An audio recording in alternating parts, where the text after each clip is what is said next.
in loving memory of Jerome Mr. Ruffy Carty.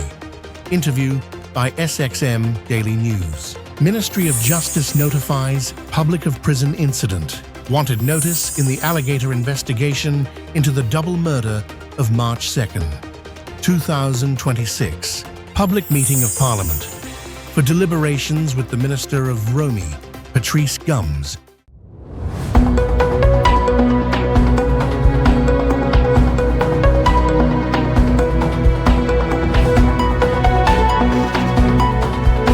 From the island St. Martin, this is SXM Daily News for May 11th, 2026, in loving memory of Jerome Mr. Ruffy Carty.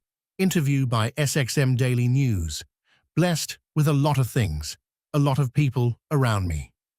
As for now, as I started, back in '88, the music business, and with 2 bands already not respecting the youth wave 2007, I brought up my album, which is called All Over You. From there, everything took off. Album was played all over the place. On the album, I have 3 songs for which I did the video, and after the video, everything was history. As for now, I started off, back in '88 in the music business. Been with 2 bands already, Not For Spec and the Youth Wave. 2007, I brought out my album, which is called All Over You. From there, everything took off. The album was played all over the place. On the album, I have 3 songs which I did the video for them, and after the video, everything was history. The blessings started coming, and everybody started calling me. Been doing shows on the island.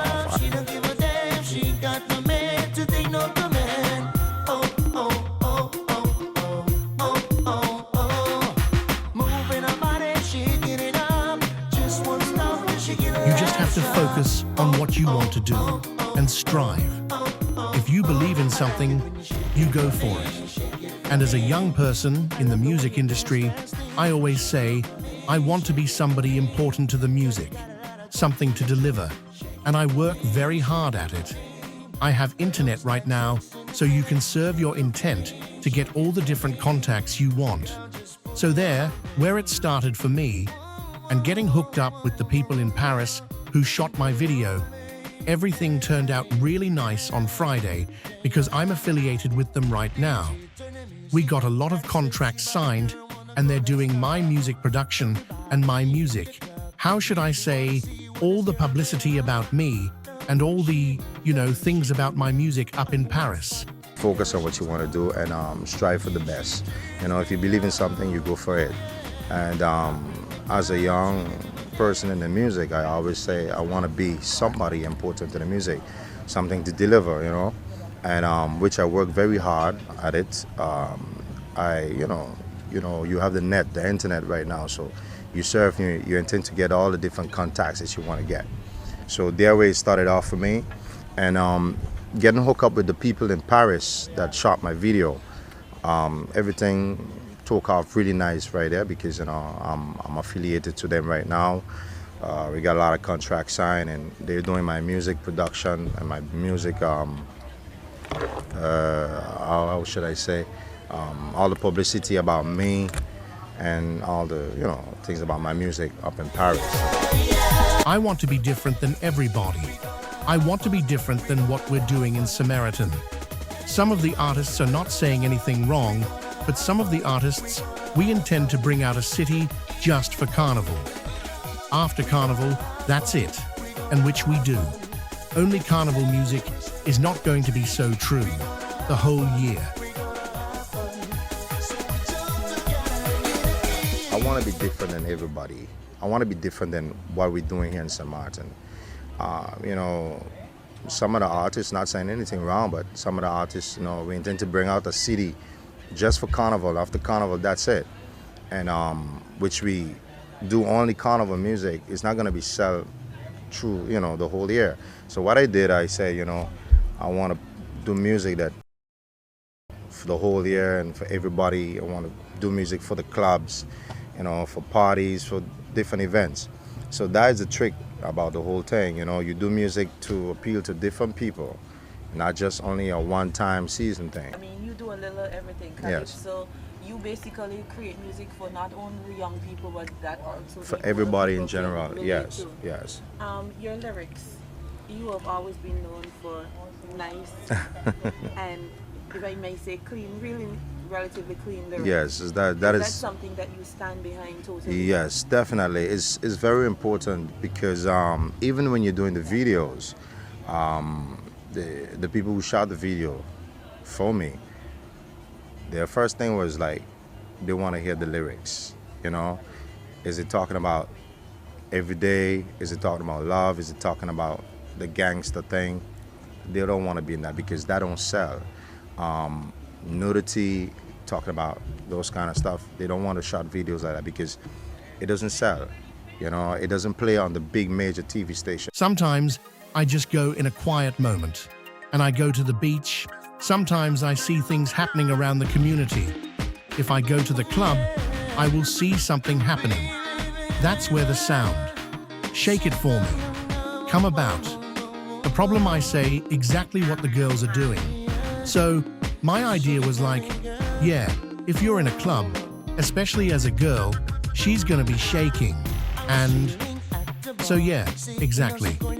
To be honest with you, if I say that my favorite song is, I think the rest of the songs will get it back to me.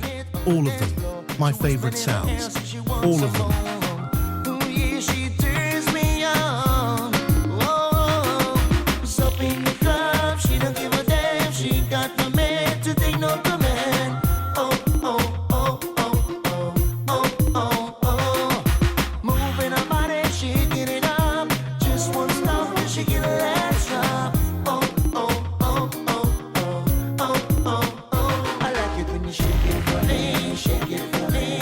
Back in school days, we were in a class where we do architect work, and we had to make some plans and stuff to build a smaller house.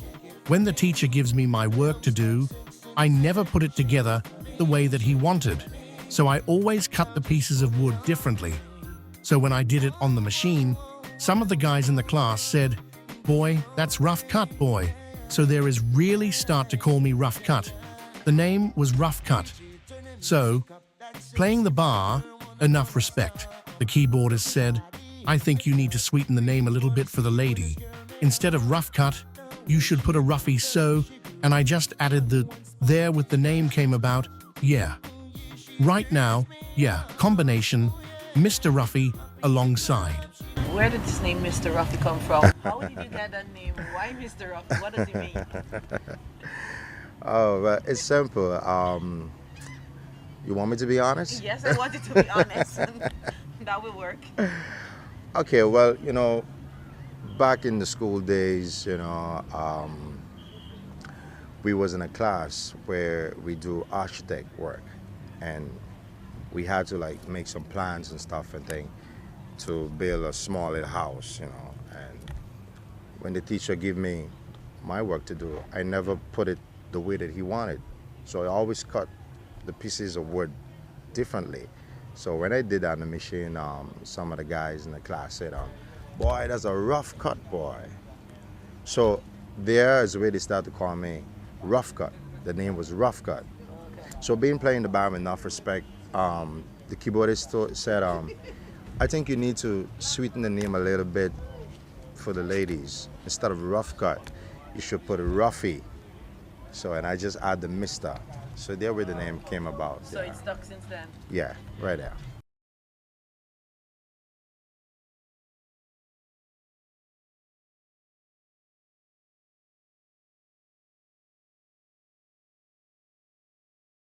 As part of the Ministry of Justice's commitment to keeping the public informed, the ministry can confirm that an incident occurred earlier today involving 2 inmates at the Point Blanche prison.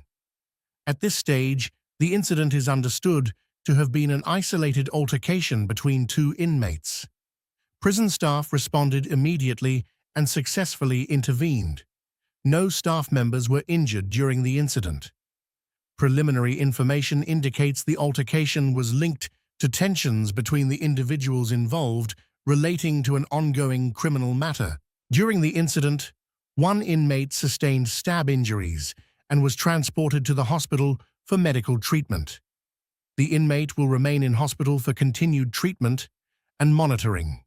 The relevant authorities are continuing their investigation into the incident. The Ministry of Justice continues to monitor the situation closely, and further updates will be provided where appropriate. The Public Prosecutor's Office and the Sint Maarten Police Force, KPSM, are issuing a wanted notice as part of the ongoing alligator investigation into the double murder that took place on Sint Maarten on March 2026. 2 people were killed in this shooting: Damien Sylvester, originally from Trinidad, and Miss Denisha Delancey from the United States. The investigation indicates that this was a cold-blooded killing targeting Damien Sylvester. It appears that Denisha Delancey was simply in the wrong place at the wrong time. In this case, one suspect is currently in pre-trial detention on charges of complicity in these murders. However, the suspected shooter is still at large. The shooter has been identified as Brent Dane Danglade, born on 25 March 1977 in Trinidad and Tobago. He has since changed his name to John Dawn Emmanuel, born on 25 March 1977. The investigation reveals that the suspect is known for regularly altering his appearance. The attached photographs show what he may currently look like, what he looked like at the time of the offense, and how he has been depicted in previous wanted notices. In addition, the suspect has an elongated tattoo on the inside of his right forearm. The exact meaning or image of this tattoo is as yet unknown. The Public Prosecutor's Office and KPSM are aware that Brent Dane Danglade, alias John Dawn Emmanuel, may have received assistance from people associated with the male victim following the murder. KPSM is currently conducting an active investigation into this. The Public Prosecutor's Office emphasizes that the suspect is considered to be armed and dangerous. Members of the public are urged not to approach him themselves, but to contact KPSM immediately via the police numbers 1721 542 2222, the anonymous tip line 9300, or via the usual emergency numbers. Any information, however small, may be of importance to the investigation. Prime Minister of Sint Maarten, Dr. Luc Mercelina, welcomed Dutch Prime Minister Rob Jetten for a high-level meeting on Saturday. The meeting focused on strengthening cooperation within the kingdom and addressing key issues impacting Sint Maarten's long-term sustainability and resilience, including recent geopolitical developments. Representing Sint Maarten were Chief of Staff, Mr. Stuart Johnson, Secretary-General of the Ministry of General Affairs, Dr. Abel Notnerus, and Secretary-General of the Council of Ministers, Ms. Cassandra Jansen. The Dutch delegation included Director General for Kingdom Relations, Mrs. Barbara Wolfensberger, and the representative of the Netherlands in Aruba, Curaçao, and Sint Maarten, Mr. Gerbert Kunst. During the discussions, Prime Minister Mercelina emphasized the importance of maintaining strong and pragmatic cooperation within the Kingdom of the Netherlands, while ensuring that ongoing projects of the Trust Fund and the Country Package continue to deliver tangible benefits for the people of Sint Maarten. We must continue to focus on cooperation that delivers lasting results, Prime Minister Mercelina stated. Our discussions centered on how we can ensure that the Trust Fund and the Country Package have a lasting impact for the people of Sint Maarten, and how we can jointly develop a strategic agenda for cooperation that contributes to economic growth, stability, and cohesion within the kingdom.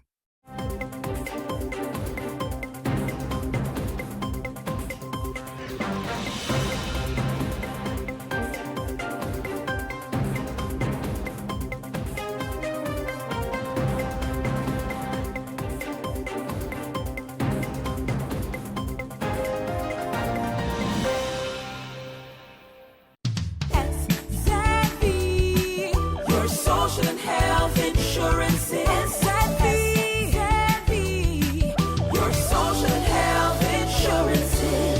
Are you SXV insured? Do you have a valid medical insurance status? SXV is cardless. Request your My SXV account today and enter the virtual office of SXV. Go to sxv.sx and sign up now. SXV, yeah, your social health insurances.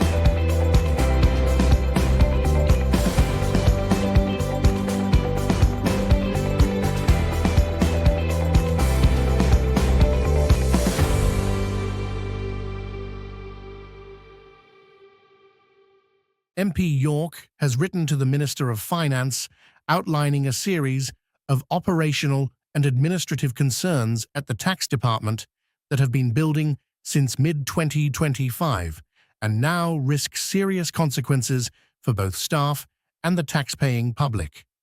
From a prolonged leadership vacuum to data errors affecting individual tax assessments, the picture that emerges is one of a department under significant strain. It is worth noting that challenges within the tax department did not emerge overnight. However, the situation appears to have deepened considerably since mid-2025, suggesting that what was once manageable has since crossed into territory that can no longer be overlooked. The most pressing concern is the absence of a permanent head since July 2025.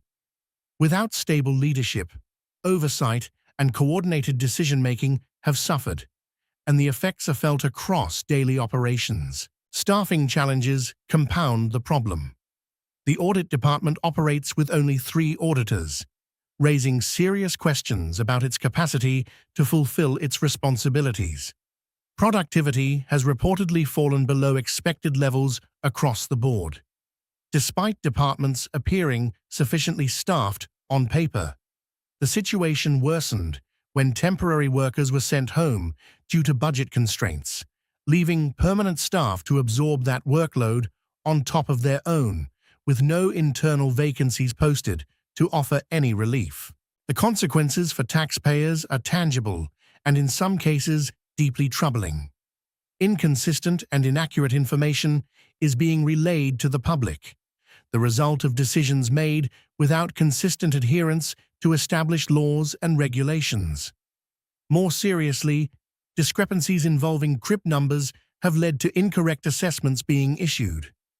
In certain instances, individuals with similar names have been wrongly merged into a single record, leaving taxpayers facing inflated or entirely unwarranted bills. These are not minor oversights. They carry real financial and legal consequences. MP York's letter calls on the Minister to initiate a thorough review covering the leadership gap, staffing shortfalls, communication breakdowns, and data integrity failures.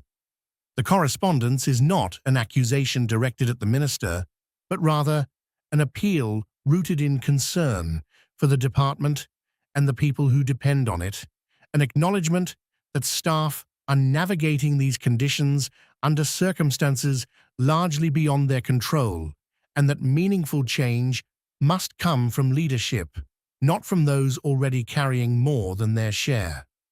A response from the Ministry of Finance is anticipated. What that response looks like in practice will be the true measure of whether the department and the people holding it together will finally get the support they deserve. Public meeting of Parliament for deliberations with the Minister of Romy, Patrice Gums, speaking to MPs on Monday, May 11th, 2026. At 1:30 p.m., an agenda point was requested by MP Otley, MP Doran, MP Irian, and MP Lewis. Yes, and clarification was made regarding the mix-up with the district cleaning contracts and the solid waste contracts.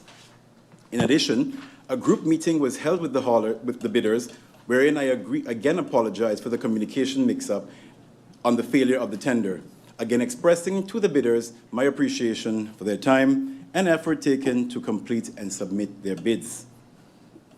MP Waver's second question, regarding car wrecks, what is the procedure for reporting removal? Example, is there an email address or a phone number citizens can contact to report abandoned vehicles? Example given near St. Dominic High School. If persons wish to report a car wreck, they can do so via the following email: vromi-infrastructure section contracts at stmartingov.org. Once again, that's vromi-infrastructure section contracts at stmartingov.org.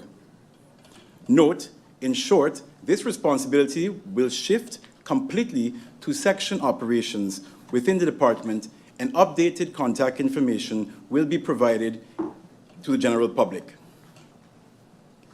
Can the Minister elaborate, this is MP Waver's third question, can the Minister elaborate on the issue of documents not signed in the tender submissions? Appendix 1 of the tender form, in the terms of reference, the TOR, states the following: if you do not fill out the tender form, and if you do not sign it with a blue ink, you are disqualified. Each page of the entire tender must be signed, dated, and initialed in blue ink. This is, for the most part, a standard requirement in all VROMI tenders. With the unsigned documents, MP's fourth question, official third-party documents, example, economic affairs, chamber-related documents, or were they general tender forms? The list of unsigned documents were both official third-party documents and general tender forms. In any new tender, the Ministry will propose a change to this requirement with a more simplified declaration form. So the question is now of MP Duran. Relates to district cleaning, his first question. How did the Minister sleep last night, given that the district cleaning contract ended, and according to the MP, over 100+ persons became unemployed? Why was there no extension or tender to avoid this? The decision to not offer an extension to the district cleaners had to do with two things. One, the need to revise the scope of work in the district cleaning contracts and the ongoing financial challenges being faced by the Ministry. A number of adjustments are needed for district cleaning to bring it more in line with its true purpose. In the past, temporary district cleaning has taken place in public areas where it was most needed. The last case of this was during the period December 2022 to March 2023, when the district contracts were also suspended pending review. Can the Minister provide a complete list of all road repairs executed from 2020 to April 2026? Madam Chair, with the indulgence of the MP, would like to provide that information in writing, as it's quite a number of roads. We can go through it, but then we have to then submit the required dates in a separate written document. But I can go through and provide it. So in short, I'll list the roads and then provide in writing the corresponding dates. Pennant Cactus Road, Zorkin Russ Road, Algiers Drive, Dhaka Drive, Richardson Drive, Rocklin Estate, Golden Grove Estate, Low Estate, Sugar Mill Estate, Hilda Richardson Road, Sucker Garden Road, Arch Road, Sucker Garden Road, Mount William Hill, 80 Village Road, Madam Estate, 80 Village Road Over the Pond, Zegas Gut, Correlator Road, Bush Road, Longwall Road, Octave Richardson Road, Union Road, Welfare Road, Billy Folly Road, Wester Front Road, Airport Road, and finally White Sands Road. And of course, as promised, we will provide the dates in writing, as that is still being verified with the Ministry over the past 6 years. Prime Minister Dr. Luc Mercelina has formally addressed the Supervisory Board of Directors, SBOD, and management of NVGBE, following the utility company's announcement of an increase in the fuel clause from XCG 0.36 per kWh in April 2026 to XCG 0.45 per kWh for May 2026. In his correspondence of today, the Prime Minister acknowledged the global geopolitical tensions and fuel market instability impacting electricity generation costs worldwide, while expressing serious concern about the growing burden being placed on the people of Sint Maarten. The people of Sint Maarten are already facing considerable economic pressure and rising living expenses. Government has consistently advocated for measures that would protect consumers and provide meaningful relief, especially for our most vulnerable families, seniors, and working households, Prime Minister Mercelina stated. The Prime Minister emphasized that the government has been engaging NVGB for some time regarding the impact of utility costs and that he has acted in good faith based on assurances and discussions concerning mitigation and relief-oriented initiatives. It is important that the public understands that operational decisions concerning fuel clause adjustments fall within the management and governance responsibilities of NVGB. Nevertheless, the government will continue to advocate strongly on behalf of the people of Sint Maarten to ensure transparency, accountability, and consumer protection, the Prime Minister said. Prime Minister Mercelina also raised concern regarding the timing of the announcement, which was issued on Mother's Day. On a day dedicated to honoring mothers and families, the timing of such an announcement understandably heightened public sensitivity and frustration. Greater consideration should have been exercised regarding the broader emotional and financial impact on the community, he added. In his letter, the Prime Minister requested urgent clarification from NVGB regarding the factors leading to the increase and whether alternative mitigation measures were explored. The status of previously discussed relief measures for consumers. The company's operational and financial strategy moving forward. Efforts to accelerate renewable and alternative energy solutions. And improved public communication regarding future adjustments and relief initiatives.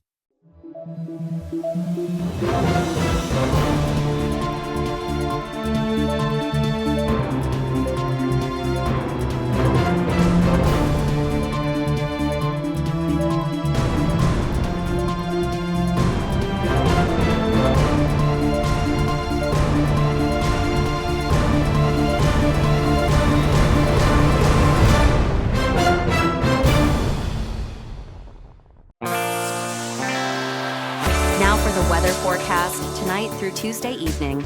Fair to partly cloudy and slightly breezy with isolated showers. Surface winds. Tonight through Tuesday evening, east to east. Southeasterly with a gentle to moderate breeze ranging from 6 to 16 mph. Higher gusts are possible.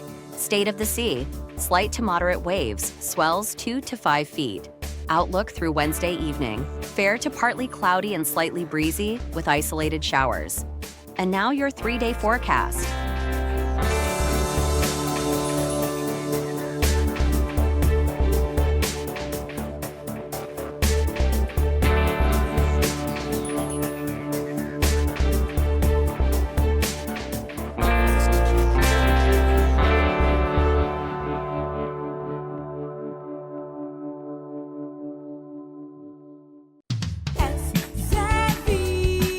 Your social and health insurance is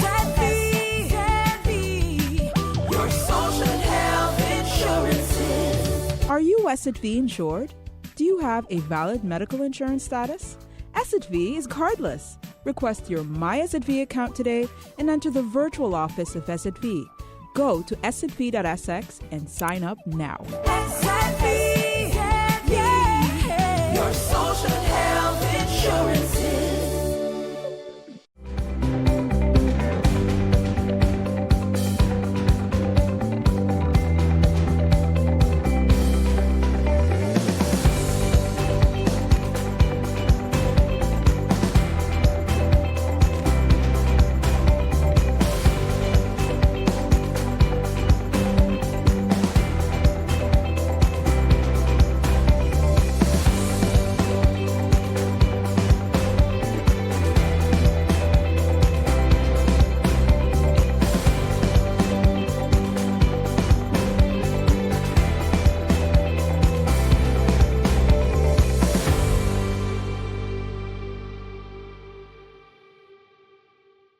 The government of St. Martin regulates the prices of petroleum products by imposing a maximum price at which wholesalers and retailers can sell these products on St. Martin.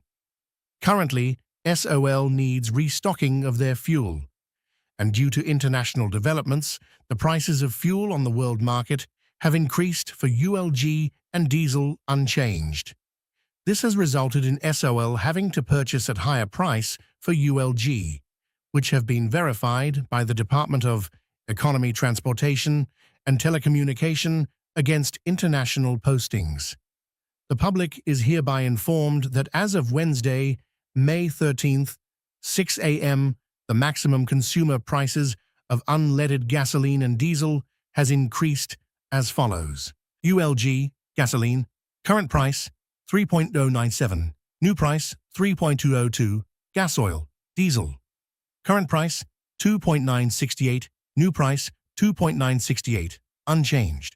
Below is the complete price buildup showing all components that result in the new ULG and diesel price. All numbers are rounded to 3 decimal places. St. Martin. On the occasion of Lupus Awareness Day, the UPP is paying tribute to the many lupus warriors across St. Martin who continue to face one of life's toughest battles with strength, dignity, and determination. While lupus is often described as an invisible illness, the fight faced by those living with the disease is very real.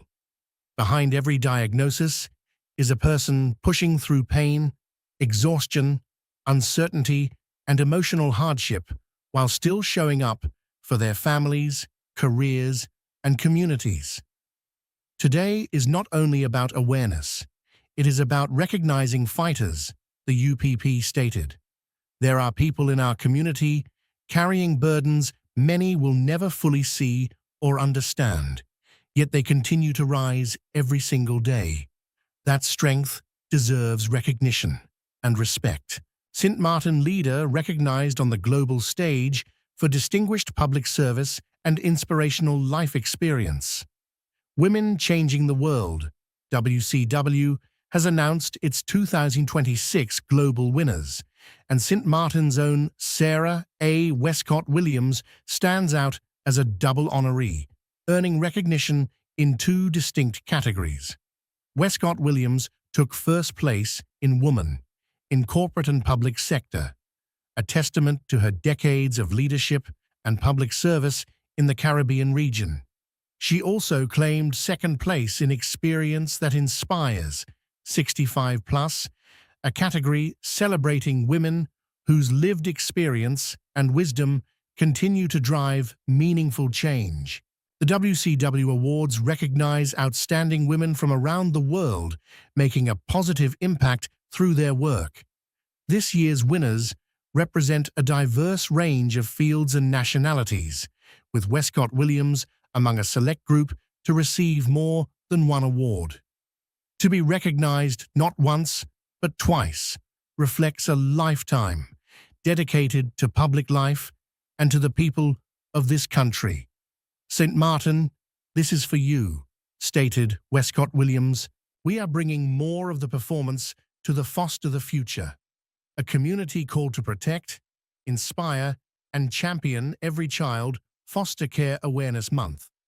Hosted by Judicial and Institutional Services Foundation, JNIS, at the Bel Air Community Center in Cahill on May 5, 2026, featuring Dow's Musical Foundation and the Max School Performance.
News from TVJ. The police have made a breakthrough in the case of the death of a female U.S. citizen. The woman, identified as Melissa Samnath, was left at the Cornwall Regional Hospital unconscious and in a wheelchair by her alleged attacker in April. Now, following a post-mortem a few days ago, the police are searching for her Jamaican husband. We have the details in this report. Melissa Samnath, in happier times, the 37-year-old American national came. Melissa Samnath in happier times. The 37-year-old American national came to Jamaica in April to celebrate her birthday. Little did her family in the U.S. know she would not return. On her birthday, April 29, she was found in a wheelchair at the Cornwall Regional Hospital, unconscious. There were also visible marks of violence on her body. By the time medical personnel got to her, she was pronounced dead. According to reports, she was taken there by her Jamaican husband, who police have identified as Dane Watson. He fled after taking her inside the medical facility. The couple, it's understood, met in September 2024 and reportedly got married in December 2025. Sources described their relationship as tumultuous. Before Samnath was killed, she'd been staying at an Airbnb in St. James. Her sister believes she was taken to Watson's home by force. He kidnapped her from her Airbnb and then took her to his house. But yeah, and that's where they also found her belongings, her suitcase, her purse, her iPad, and her duffel bag. So they recovered all that stuff from his house that he was staying at. Okay. Okay. That's crazy. And he also stole her cell phone. So they weren't able to recover the cell phone, but he turned it off. So I don't know at this point. We were unable to locate it, of course, but they were, and her laptop he took as well. She further revealed that on the night her sister was killed, she received a disturbing text. She texted me back around 10:46 and told me to call the cops and to call one of our friends. And she told me to look at the location on the iPhone because we share locations, and it's a pink house. So I told her, okay. So when I checked the location, she was not at the location where her Airbnb was. She was taken somewhere else, which was Norwood. And if that wasn't frightening enough, the suspect's mother, who runs a popular restaurant in the parish, reportedly told the family this. His mother had called and told me that she heard from Dean and that he told her that my sister is either in the hospital or a morgue. That's what he told his mother. So his mother was the one that was calling, and she was communicating information, because when I couldn't get in touch with my sister, she was the next person that I called. The family are also raising questions about the marriage. It's not confirmed. I don't know that my sister was married to him or not. A post-mortem conducted on Samnath's body revealed she died as a result of multiple blunt force trauma to the head. The family was present to identify the body. Now that process is over, the body will be flown back to the U.S. They're offering a reward for Watson's capture. He needs to do the right thing because she didn't deserve that. And now that we lost her, he needs to get caught, and just whatever price that comes with, it comes with that, because we can't just have him out there, and he did a horrible act of violence to take an innocent life that you should not have taken, because you're not God and you don't decide that. The police are also urging Watson to turn himself in. Sources say this is not his first run-in with the law. This is our SXM Daily Newscast. Thank you for joining us.